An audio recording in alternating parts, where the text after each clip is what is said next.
गांव का एक आदमी उदास होकर एक पेड़ के नीचे बैठा होता है। तभी वहां गांव का दूसरा आदमी आकर बोलता है। क्या हुआ हरिया? क्यों मुंह लटकाए बैठे हो? और तुम यहाँ क्या कर रहे हो? सारी तैयारियां हो गई? परसों तुम्हारी लड़की की शादी है ना? अरे भाई, तुम्हें क्या बताऊं, मैं शादी के लिए गहने खरीदने शहर गया था और गहने लेकर लौट रहा था। और अभी जब देख रहा हूं तो मेरे पास वह गहनों की पोटली नहीं है। पता नहीं मैंने वह गहनों की पोटली कहां खो दी या चोरी हो गई।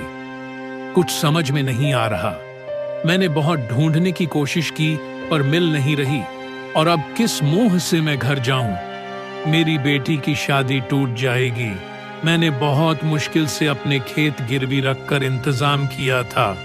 भाई, अब मुझे आत्महत्या के अलावा दूसरा कोई रास्ता नजर नहीं आ रहा।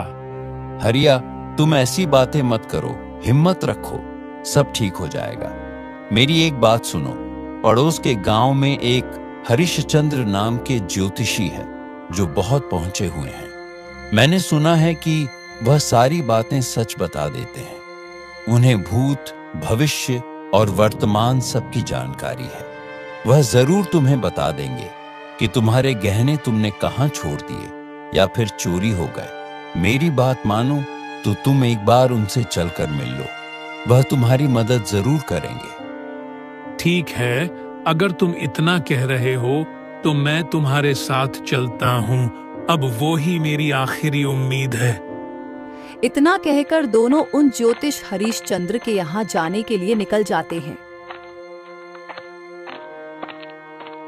गुरुजी, हम पड़ोस के गांव से आए हैं। आपके बारे में बहुत सुना है। दरअसल यह मेरा मित्र है। इसके ऊपर बहुत बड़ी मुसीबत आन पड़ी है। कृपया इसकी मदद कर दीजिए। यह तो आत्महत्या करने जा रहा था। मेरे कहने पर ही ये आखिरी उम्मीद समझकर यह आपके पास आया है। अब आप ही सहारा हो। मदद कर दीजिए गुरुजी। मैं जानता हूँ तुम यहाँ किस लिए आए हो। आज सुबह ही तुम अपने बेटी की शादी के लिए गहने लेने गए थे ना? और वापस आते वक्त तुम्हारी गहनों से भरी पोटली कहीं छूट गई। यही बात है ना? गुरुजी, आप तो अंतर्यामी हो। आप तो सब जानते हो। कृपा करके बता दीजिए वह पोटली कहाँ है।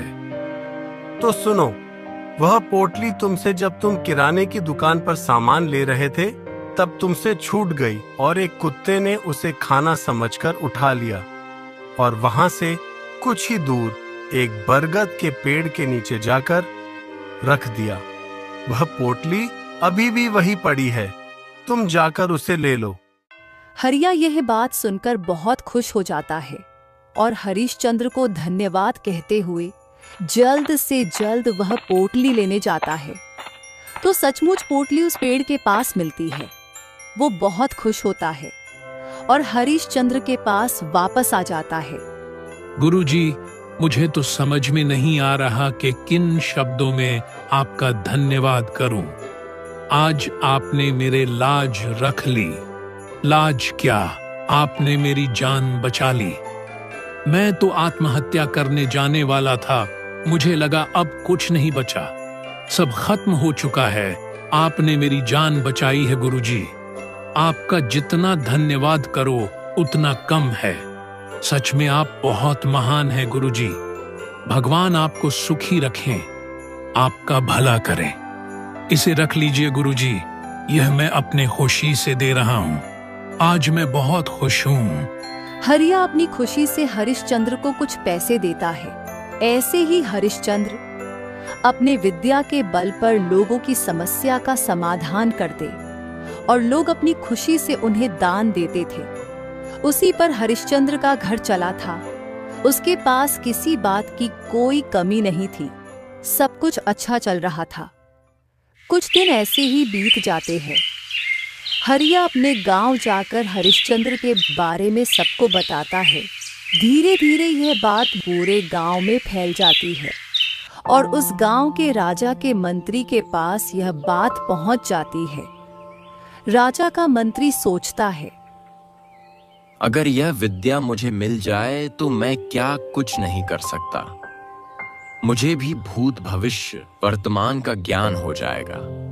उसके बल पर मैं भी लोगों की मदद कर सकता हूं। हमारे गांव में तो कोई ऐसा नहीं जिसे इन सब बातों का ज्ञान न हो। अगर यह विद्या मुझे मिल गई तो हमारे गांव में मैं उस विद्या के बल पर लोगों की समस्या का समाधान कर सकूंगा। मुझे लगता है मुझे भी वह विद्या सीख लेनी चाहिए। मैं अब भी पड़ोस के गांव में जाता हूं और हरिश्चंद्र से बात करता हूं। यही सोचकर मंत्री पड़ोस के गांव हरिश्चंद्र के घर जाता है। अरे मंत्री जी, आप यहाँ कैसे? आइए आइए, इस गरीब की कुटिया में कैसे आना हुआ? हरिश्चंद्र जी, मैंने आपके बारे में बहुत सुना है। आप लोगों की बहुत मदद करते हो। मैंने सुना है आपको भूत भविष्य वर्तमान तीनों बातों का ज्ञान है। मैंने सुना है आप बड़े से बड़ी समस्या का समाधान कर सकते हो। जी मंत्री जी, आपने सही सुना है। यह विद्या मुझे मेरे पिताजी से मिली है। हरिश्चंद्र जी, मैं आपसे एक विनती करने आया हूं। कृपया मना मत कीजिएगा। इसमें हमारा राज्य का ही भला है। मुझे भी आपकी ही तरह हमारे गांव की लोगों की मदद करनी है। हमारे गांव में आने वाली विपदा अगर पहले से ही मुझे पता चल गई तो मैं उनका निवारण जल्द से जल्द कर सकूंगा, जिससे हमारे ही राज्य का भला होगा। इसी कारण मैं यह विद्या सीखना चाहता हूं। क्या आप मुझे यह विद्या सीख सकते हैं? मंत्री जी, ये तो बहुत अच्छी बात है कि आप लोक कल्याण के लिए ये विद्या सीखना चाहते हैं। मैं आपको जरूर सिखाऊंगा। आपका बहुत बहुत धन्यवाद हरिश्चंद्र जी। फिर हरिश्चंद्र मंत्री जी को वह विद्या सिखाने लगता है। मंत्री जी रोज उसके पास आते और रोज नई नई बातें सीखते और इसी के चलते दोनों में अच्छी मित्रता भी हो जाती है। अब मंत्री जी पूरी तरह से विद्या सीख चुके थे। मंत्री जी, जितना मैं सिखा सकता था मैंने आपको सिखा दिया, लेकिन मैं आपको एक बात बता दूं। आप इस विद्या के बल पर केवल दूसरों का ही भविष्य देख सकेंगे, खुद का नहीं। यह विद्या सिर्फ दूसरों की भलाई के लिए ही आप इस्तेमाल कर सकेंगे। जी हरिश्चंद्र जी, मैं इस बात का ध्यान रखूंगा। वैसे भी मैंने यह विद्या दूसरों की भलाई के लिए ही सीखी है। मंत्री भी अपने गांव के लोगों की समस्या का समाधान करने लगता है।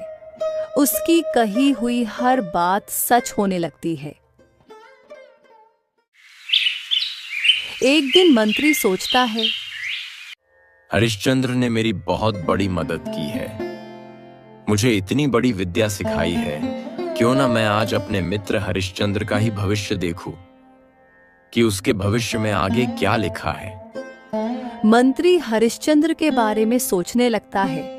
तभी वह जो देखता है तो चौंक जाता है। अरे यह क्या?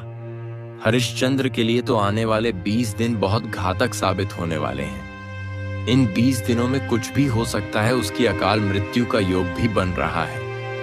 मुझे अपने मित्र को इस बारे में बताना होगा, नहीं तो बहुत बड़ा अनर्थ हो जाएगा। मंत्री हरिश्चंद्र के पास जाता है और बोलता है, अरे मंत्री जी, आप यहाँ कैसे? हरिश्चंद्र, मेरे मित्र, मुझे तुम्हें बहुत जरूरी बात बतानी है, इसलिए मैं यहाँ आया हूँ। मैंने आज आपका भविष्य देख उसके अनुसार आने वाले 20 दिन आपके लिए बहुत घातक साबित हो सकते हैं। मैं अपने मित्र को खोना नहीं चाहता। मैं तुमसे विनती करने आया हूं, आने वाले 20 दिन तुम घर से बाहर नहीं निकलोगे। चाहे कुछ भी हो जाए, तुम बाहर मत जाना। अगर तुम बाहर गए तो अनर्थ हो जाएगा और मैं अपने मित्र को खोना नहीं चाहता। अगर तुम भी मुझे अपना सच्चा मित्र मानते हो तो मेरी बात मान लो। तुम्हें जिस भी चीज की जरूरत लगे मैं तुम्हें अभी ला कर देता हूं, लेकिन तुम 20 दिन तक बाहर नहीं निकलोगे। ठीक है मित्र, अगर तुम रहते हो तो मैं 20 दिन कहीं नहीं जाऊंगा। मैं घर पर ही रहूंगा। तुम निश्चिंत रहो, मुझे कुछ नहीं होगा। हरिश्चंद्र मंत्री की बात मान लेता है और घर पर ही रहता है। ऐसे ही 19 दिन बीत जाते हैं और आखिरी दिन आ जाता है। हरिश्चंद्र सोचता है, चलो 20 दिन में से 19 दिन तो बीत ही गए, इसका मतलब आज आखिरी दिन है। यह दिन तो बहुत खुशी से गुजरेगा। अच्छा हुआ कि कुछ अनर्थ नहीं हुआ। 19 दिन जैसे बीते हैं वैसे ही आज का दिन भी बीत जाएगा। मुझे अपने मित्र को धन्यवाद कहना चाहिए। बहुत दिन हो गए मैं उससे मिला नहीं हूँ, मुझे उससे मिलकर आना चाहिए। वैसे भी 19 दिन में कुछ नहीं हुआ तो आज तो अंतिम दिन है, आज क्या ही हो जाएगा। मैं आज अपने मित्र से मिलकर ही रहूंगा। यही सोचकर हरिश्चंद्र घर से बाहर निकल जाता है। अगर मैं गांव के रास्ते से जाता हूं तो गांव के लोग मुझसे अलग अलग तरह के सवाल पूछेंगे कि मैं इतने दिन कहां था, बाहर क्यों नहीं निकला, और मैं इसका जवाब नहीं दे पाऊंगा। इससे अच्छा है मैं जंगल के रास्ते से जाता हूं, मुझे कोई नहीं देख पाएगा और मैं महल जाकर मंत्री जी से मिल पाऊंगा। यही सोचकर हरिश्चंद्र जंगल के रास्ते से आगे बढ़ जाता है। तभी हरिश्चंद्र चलते चलते थक जाता है और उसे बहुत प्यास लगने लगती है। तभी वह नदी के किनारे जाता है। तभी उसकी नजर एक गुफा में पड़ती है। वह सोचता है, एक काम करता हूँ, थोड़ी देर ना इस गुफा में आराम कर लेता हूँ। वैसे भी चलते चलते मेरे पर बहुत दर्द करने लगे हैं, थोड़ी देर आराम कर लूंगा, फिर मंत्री से मिलने जाऊंगा। हरिश्चंद्र जैसे ही गुफा के अंदर पहुंचता है तो देखता है गुफा के अंदर बहुत सारा खजाना होता है, जिसमें बहुत सारे सोने के सिक्के और आभूषण होते हैं। इतना सारा खजाना देखकर हरिश्चंद्र के तो होश उड़ जाते हैं। वह सोच में पड़ जाता है, हे भगवान, इतना सारा सोना, यह तो बहुत सोना है। इतने सारे सोने आभूषणों का मैं क्या करूंगा। एक काम करता हूँ, जल्दी से अपने मित्र के पास जाता हूँ और उसे यह सारी बातें बताता हूँ। इससे हमारे राज्य का कल्याण होगा। यही सोचकर हरिश्चंद्र दौड़कर मंत्री के पास जाता है। अरे हरिश्चंद्र, तुम यहाँ? आज तो 20वां दिन है ना, तुम यहाँ क्या कर रहे हो? मैं तुम्हें कहा था ना, तुम अपने घर से बाहर नहीं निकलोगे तो तुम क्यों आए? तुम आज के दिन इंतजार कर सकते थे। अरे मित्र, तुम चिंता मत करो, देखो मैं बिल्कुल ठीक हूँ। 19 दिन तो बहुत अच्छे से गुजरे, आज तो आखिरी दिन था। मैंने सोचा आज का दिन भी ऐसे ही खुशी से गुजर जाएगा और मुझे तुमसे मिलने की बहुत इच्छा हो रही थी, इसलिए मैं घर से निकल गया और तुम्हें एक बात बतानी थी। और हरिश्चंद्र खजाने के बारे में मंत्री को बताता है। क्या तुम सच कह रहे हो? क्या सच में इतना सारा सोना है? हाँ मित्र, मैं बिल्कुल सच कह रहा हूँ। तुम चलो, मेरे साथ में तुम्हें दिखाता हूँ। मंत्री और हरिश्चंद्र दोनों साथ में गुफा के अंदर जाते हैं और इतना सारा सोना देखकर मंत्री भी सोच में पड़ जाता है। सच में मित्र, यह तो बहुत सारा सोना है। मंत्री जी, इतने सारे सोने का मैं क्या करूंगा? आप एक काम कीजिए, यह सारा सोना आप राजा को दे दीजिए। इससे हमारे राज्य का बहुत कल्याण हो जाएगा। हमारे राज्य की सारी गरीबी ही मिट जाएगी। ये सुन मंत्री सोचता है, अगर यह बात राजा को पता चली तो राजा सारा सोना रख लेगा। इसमें से मुझे कुछ नहीं मिलेगा और यह इतना सारा सोना है कि इसमें मेरी पूरी जिंदगी आराम से कट जाएगी। यही नहीं, मेरी आने वाली पीढ़ी भी बिना कुछ काम किए आराम से रह सकती है। लेकिन इसके लिए मुझे इस हरिश्चंद्र को रास्ते से हटाना होगा। अगर यह जिंदा रहा तो यह बात राजा तक पहुंचा देगा। यही सोचकर मंत्री खंजर निकलता है और हरिश्चंद्र के ऊपर वार करने ही वाला होता है। हरिश्चंद्र बोलता है, अरे मित्र, यह तुम क्या कर रहे हो? तुम्हें क्या हो गया है? तुम मुझे मारना क्यों चाहते हो? तुम्हें मरना ही होगा। अगर तुम जिंदा रहे तो यह सारी बात तुम राजा को बता दोगे, और मैं नहीं चाहता इस सोने के बारे में राजा को कुछ भी पता चले। यह सारा सोना मैं रखना चाहता हूँ। मुझे छोड़ दो, मुझे मत मारो। मैं तुमसे वादा करता हूँ यह बात मैं किसी को नहीं बताऊंगा।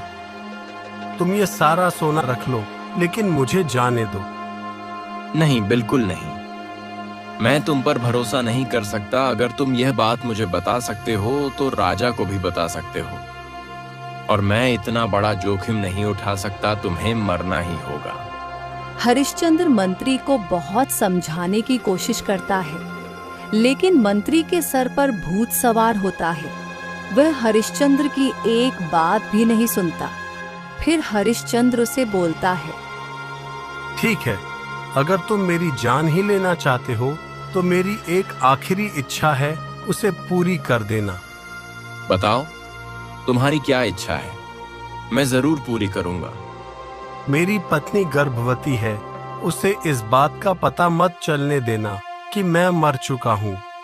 तुम उसे कोई भी बहाना बना देना, लेकिन उस तक यह बात मत जाने देना कि मैं जिंदा नहीं हूँ, नहीं तो वह भी मर जाएगी। मैं उसे इतना बड़ा दुख नहीं दे सकता। ठीक है, मैं तुम्हारी पत्नी को पता नहीं चलने दूंगा। इतना कहकर मंत्री हरिश्चंद्र को मार देता है और उसी जगह गड्ढा बनाकर उसकी लाश को गाड़ देता है और सारा सोना अपने घर लेकर जाता है। इधर हरिश्चंद्र की पत्नी उसकी राह देखती है, लेकिन वह घर नहीं लौटता। तो वह मंत्री के पास जाकर पूछती है, मैंने हरिश्चंद्र को किसी जरूरी काम से विदेश भेजा है, उसे आने में वक्त लगेगा। यह सुन हरिश्चंद्र की पत्नी घर वापस लौट जाती है। ऐसे ही कुछ दिन बीत जाते हैं। हरिश्चंद्र के घर एक लड़का पैदा होता है। हरिश्चंद्र की पत्नी फिर से मंत्री के पास जाती है। मंत्री जी, कितने महीने हो गए आपने मेरे पति को किस काम से भेजा है? वह अब तक क्यों नहीं लौट? मुझे राजा से मिलना है। मैं उनसे जाकर पूछती हूँ कि आखिर यह चल क्या रहा है। मेरे पति पिछले कई महीनों से घर नहीं लौटे। तुम्हें समझ में नहीं आता। मैंने उसे किसी काम से विदेश भेजा है, और विदेश से आने के लिए बहुत समय लगता है। क्या पता तुम्हारे पति ने कोई औरत ढूंढ ली हो, शादी कर ली हो। मुझे नहीं पता। और राजा इस वक्त किसी से नहीं मिलना चाहते, और तुम्हारे पति को जब लौटना होगा तब लौट आएगा। अभी तुम बार बार या ना यहाँ आना बंद करो और चली जाओ यहाँ से। इस बार उसे डांट फटकार कर वापस भेज दिया जाता है। उसके सवालों का कोई भी ठीक से जवाब नहीं देता, और जिस जगह पर हरिश्चंद्र को गाड़ा गया था उसी जगह पर मंत्री एक बहुत बड़ा महल बनवा देता है।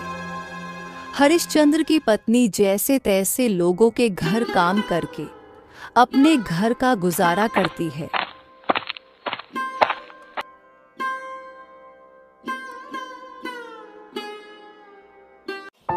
से ही कुछ साल बीत जाते हैं। हरिश्चंद्र का लड़का आदित्य अब बड़ा हो जाता है और एक दिन अपनी माँ से पूछता है, माँ, पिताजी को गए हुए कितने दिन हो गए? कब लौटेंगे? पिताजी ऐसा कौन सा काम करने गए हैं जो करने के लिए इतना वक्त लगता है? मैंने आज तक उनको नहीं देखा।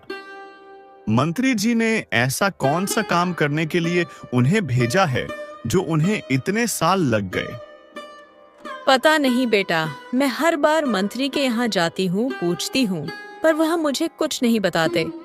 बस मुझे डांट धमका कर वहाँ से लौटा देते हैं। हमारे पास इंतजार करने के अलावा और कोई रास्ता नहीं। यह सुनकर आदित्य थोड़ा निराश सा हो जाता है और अपने कमरे में चला जाता है। वहीं अचानक उसकी नजर एक पुरानी किताब पर पड़ती है और वह अपनी माँ से पूछता है, माँ, यह कैसी किताब है? इस पर धूल मिट्टी जमी हुई है। यह किताब किसकी है? बेटा, ये किताब तुम्हारे पिताजी की है। ये किताब तुम्हारे पिताजी को तुम्हारे दादा ने दी थी। इसी को पढ़कर तुम्हारे पिताजी ने वह विद्या सीखी थी जिसकी वजह से तुम्हारे पिताजी भूत भविष्य वर्तमान सभी के बारे में देख सकते थे। इसी किताब में वह विद्या है। जो कोई इस किताब को पढ़ लेता है और वह विद्या सीख लेता है, वह किसी का भी भूत और भविष्य देख सकता है।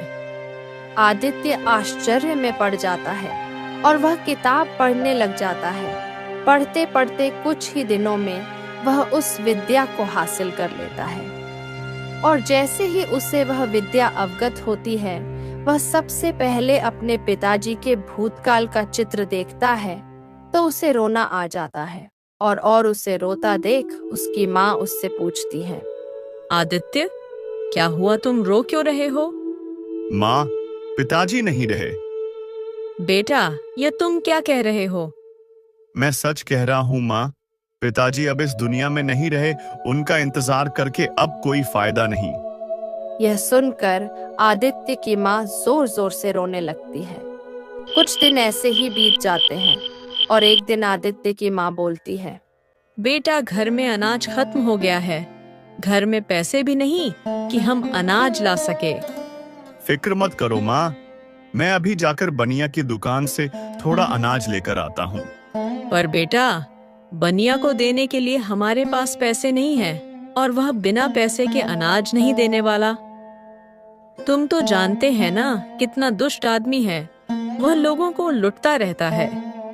तुम फिक्र मत करो माँ, वही बनिया आज के बाद हमें हर महीने मुफ्त में अनाज देकर जाएगा।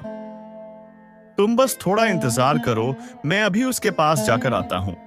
आदित्य बनिए की दुकान के सामने जाकर खड़ा हो जाता है और बोलता है, अरे ओ बंसीलाल, सुनो, 1 महीने का राशन मेरे घर पहुंचा दो। अरे आदित्य बेटा, ठीक है, पैसे दो, अभी पहुंचा देता हूँ। लेकिन मेरे पास तुम्हें देने के लिए पैसे नहीं है। पैसे नहीं है तो यहाँ क्यों आए हो? मैंने कोई खैरात की दुकान खोल रखी है जो मुफ्त में अनाज बांटता फिरूं? निकलो यहाँ से। किसी और को मुफ्त में बांटे या ना बांटे, मुझे तो तू मुफ्त में ही बटेगा। तुम्हारा दिमाग खराब हो गया क्या? तुम ये कैसी बातें कर रहे हो? मैं तुम्हें मुफ्त में अनाज क्यों दूंगा? मुझे क्या पागल कुत्ते ने काटा है जो मैं तुम्हें मुफ्त में अनाज देता फिर हूँ? ठीक है, मत दो।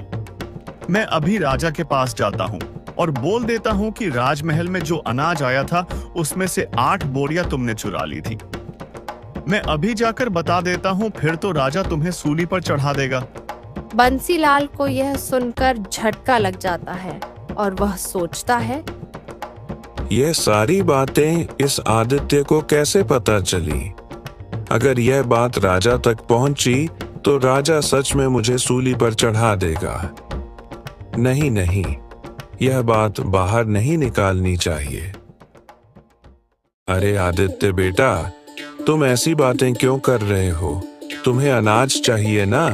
मैं 1 महीने का नहीं, मैं 2 महीने का राशन तुम्हारे घर भिजवा देता हूँ। तुम फिक्र मत करो, मैं हर महीने तुम्हें राशन दे दिया करूँगा और पैसे देने की कोई जरूरत नहीं है। मैं तो मजाक कर रहा था। आदित्य इस विद्या की मदद से अच्छे पैसे कमाने लगता है, लोगों की मदद करने लगता है और सब कुछ ठीक चल रहा होता है। एक दिन आदित्य की माँ आदित्य से कहती है, बेटा, मंत्री के बगीचे में एक फल लगता है जो दूर दराज के इलाकों में नहीं मिलता। वह सिर्फ मंत्री के बगीचे में ही लगता है। मेरी वह फल खाने की बहुत इच्छा है मियाँ। बस इतनी सी बात, मैं अभी जाकर ले आता हूँ।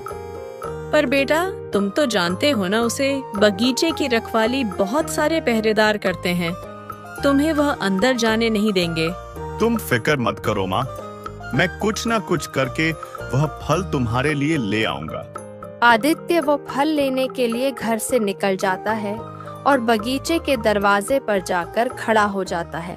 तभी अंदर से बगीचे का रक्षक आ जाता है और बोलता, ए लड़के, तुम यहाँ क्या कर रहे हो? तुम्हें पता नहीं यह मंत्री का बगीचा है। यहाँ अंदर जाने की इजाजत किसी को नहीं है। निकलो यहाँ से। अरे भाई, मैं तो सिर्फ एक फल लेने आया हूँ, मुझे अंदर जाने दो। मेरी माँ की बहुत इच्छा है, उन्होंने वह फल मांगा है और वह फल आसपास के गांव में भी नहीं मिलेगा, वह सिर्फ इसी बगीचे में ही लगता है। मुझे अंदर जाने दो, मैं सिर्फ वह फल लेकर यहाँ से चला जाऊंगा। तुम्हें एक बार में कई बात समझ में नहीं आती क्या? ये मंत्री जी का बगीचा है और यहाँ किसी को इजाजत नहीं है। अच्छा, तो तुम मुझे ऐसे अंदर नहीं जाने दोगे? तो सुनो, परसों जो तुमने एक सांप को मारा था, उसकी माँ तुम्हें डसने के लिए तैयार बैठी है। अगर तुम्हें मुझ पर विश्वास नहीं तो अपने पीछे देख लो। जैसे ही वह पहरेदार पीछे पलटकर देखता है तो सचमुच वहाँ एक नागिन होती है। वह वहाँ से हट जाता है और उसकी जान बच जाती है। अरे बेटा, तुम्हें कैसे पता चला कि मैं परसों एक सांप को मारा था? क्योंकि जब मैं उसे मारा तब रात के 3 बज रहे थे और आसपास कोई नहीं था। तुम्हें यह बात कैसे पता चली? वह सब तुम छोड़ो कि मुझे कैसे पता चला। अगर मैं यहाँ ना होता तो अभी तुम्हारी जान चली गई होती। एहसान मानो कि तुम बच गए। मुझे माफ कर दो, मैं तुम्हें फल लेने के लिए रोका। तुम यहीं रुको, मैं ही तुम्हें वह फल लाकर देता हूँ। आदित्य वहीं रुक जाता है और वह पहरेदार दौड़ते हुए जाता है। वह पहरेदार मंत्री को सारी बातें बताता है और बोलता है, मंत्री जी, क्या वह फल मैं उसे दे दूं? ठीक है, तुम फल लेकर आओ, मैं खुद उस लड़के से मिलकर आता हूँ। और मंत्री आदित्य के पास जाता है। मंत्री को आते देख आदित्य के तन बदन में आग लग जाती है, लेकिन वह अपने गुस्से को छुपा लेता है। अरे बेटा, तुम कौन हो और किसके लड़के हो? मंत्री जी, मेरे पिताजी का नाम हरिश्चंद्र है। हरिश्चंद्र का नाम सुन मंत्री घबरा जाता है और अपने घबराहट को छुपाते हुए कहता है, अरे बेटा, तुम हरिश्चंद्र के लड़के हो। वह तो मेरे बहुत अच्छे मित्र हैं और राजा ने ही उन्हें कुछ जरूरी काम से विदेश भेजा था। पता नहीं अब तक क्यों नहीं लौटा। मंत्री जी, मेरे पिताजी कोई विदेश नहीं गए। दरअसल उनकी हत्या हो चुकी है। किसी ने बड़ी बेरहमी से उनका कत्ल कर दिया है। मंत्री यह सब बात सुनकर थोड़ा आश्चर्य में पड़ जाता है और डर भी जाता है और मन ही मन सोचता है, इसे कैसे पता चला? ये सारी बातें सिर्फ मैं जानता था। ये हरिश्चंद्र का बेटा है। इसका मतलब इसे भी कहीं ना कहीं थोड़ी बहुत विद्या आती होगी, जिसके बलबूते पर इसने अपने पिता की मृत्यु का पता लगा लिया। लेकिन मुझे नहीं लगता कि यह अब तक मेरे बारे में कुछ जानता है। अगर जानता होता तो अब तक राजा के पास चला गया होता और मेरी सारी पोल खोल दी होती। अरे बेटा, ये तुम क्या कह रहे हो?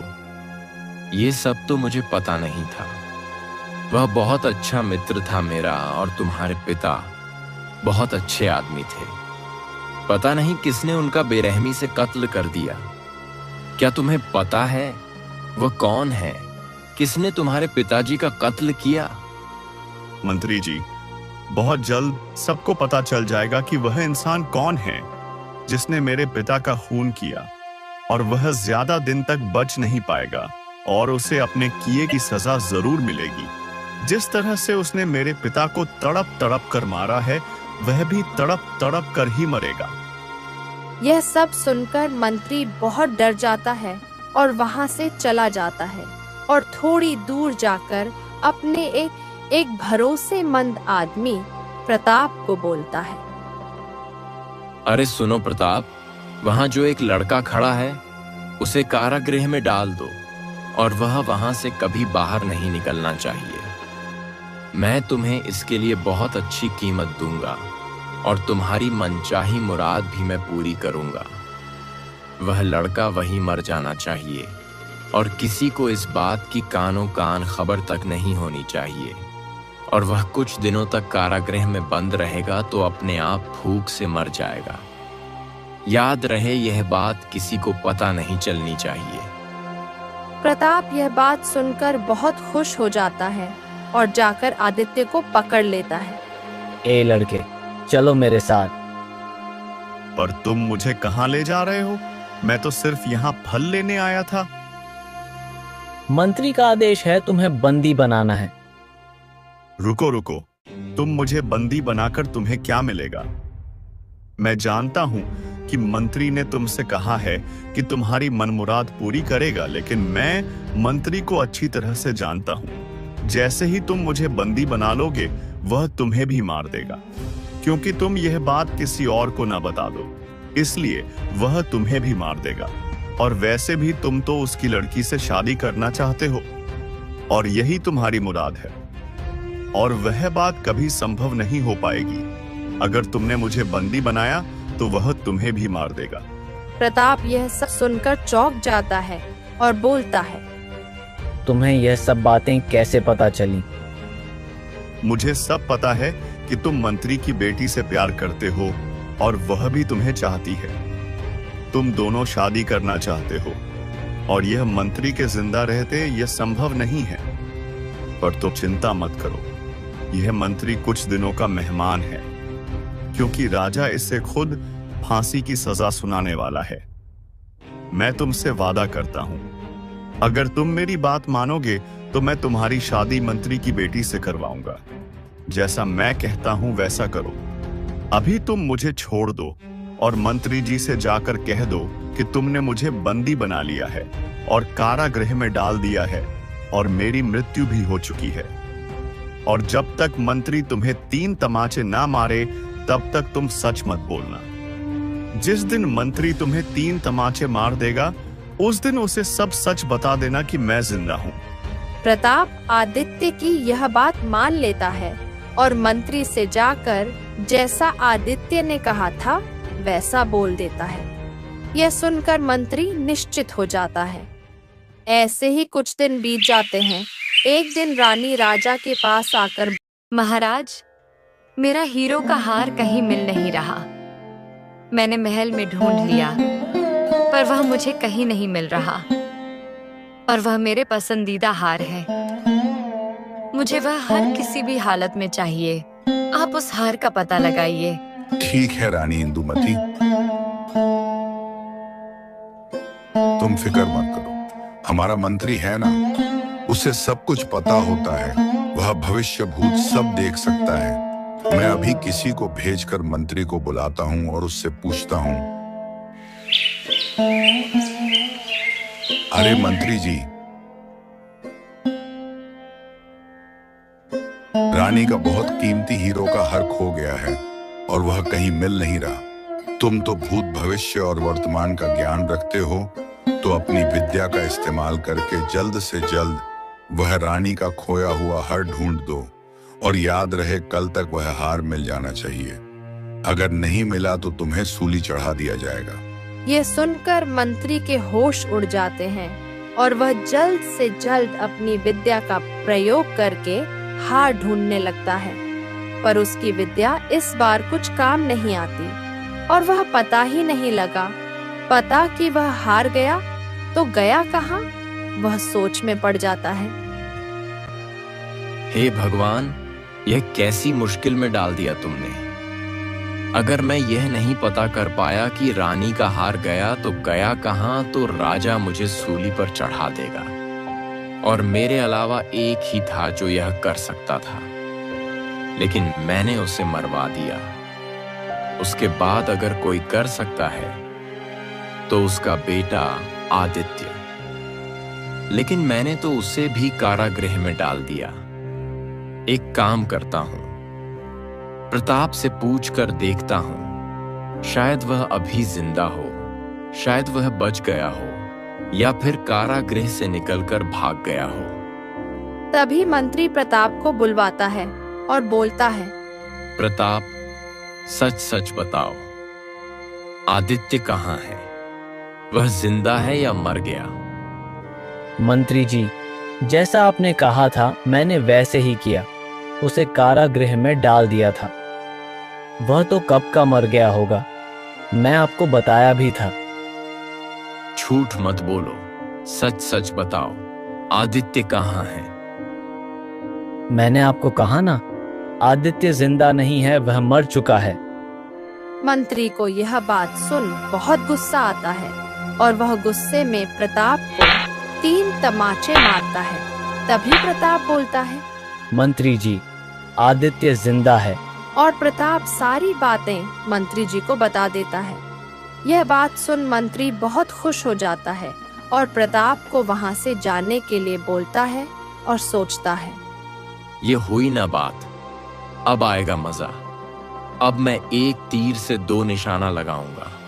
मंत्री राजा के पास जाकर बोलता है, महाराज, मैंने अपने विद्या के बल पर पता लगा लिया है कि रानी का हार कहाँ है।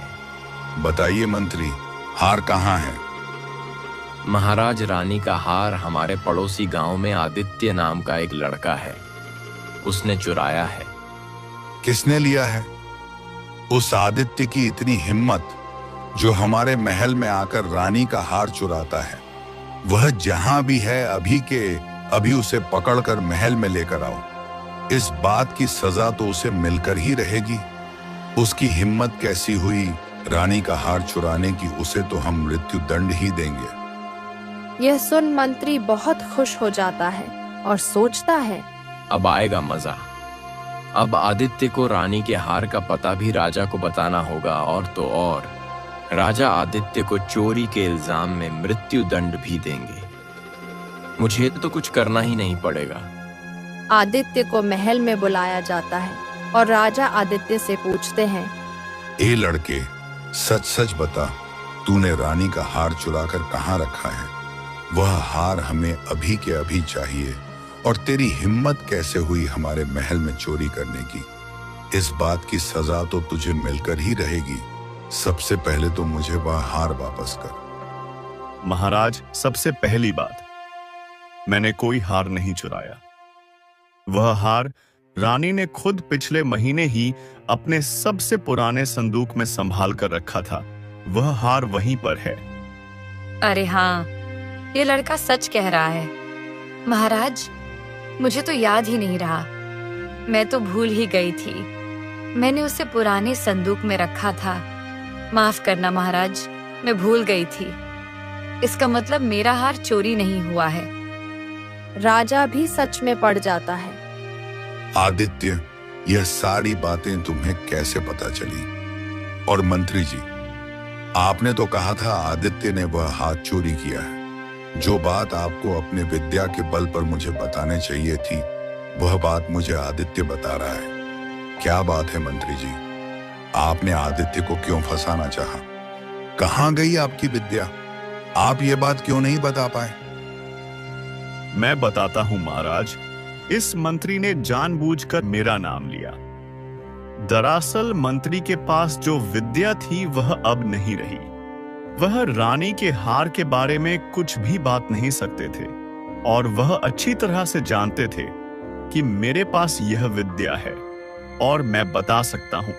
इसलिए उन्होंने जानबूझकर मुझ पर चोरी का इल्जाम लगाया था कि आप मुझे सजा दे और आपको आपका हार भी मिल जाए और इसकी असलियत कभी आपके सामने ना आए। तो आप नहीं जानते महाराज, इसने आपकी पीठ पीछे क्या कुछ नहीं किया है। इसने खजाने के लालच में चलते मेरे पिता की हत्या की है। और आदित्य सारी बात राजा को बता देता है। राजा को बहुत गुस्सा आता है। मंत्री बहुत डर जाता है और डर के मारे राजा से बोलता है, नहीं महाराज, ये सब झूठ है। ये लड़का झूठ बोल रहा है। मैंने किसी को नहीं मारा। इस बात का क्या सबूत है कि इसके पिता को मैंने ही मारा है? मंत्री जी, आपने मेरे पिताजी को मारकर जिस जगह दफन कर दिया था, उसी जगह आपने एक महल बनवाया है महाराज। मेरी आपसे विनती है कि आप उसे जगह की छानबीन करवाइए। आपको मेरे पिताजी की लाश उसी के नीचे मिलेगी और तो और इसने वह खजाना भी वही छुपाया है। राजा फौरन उसे महल की छानबीन करते हैं तो वहां हरिश्चंद्र का कंकाल भी मिलता है और खजाना भी मिल जाता है। राजा यह देख बहुत क्रोधित हो जाते हैं और मंत्री को मृत्यु दंड की सजा देते हैं और आदित्य राजा से कहकर प्रताप और मंत्री की बेटी की शादी भी करवा देता है।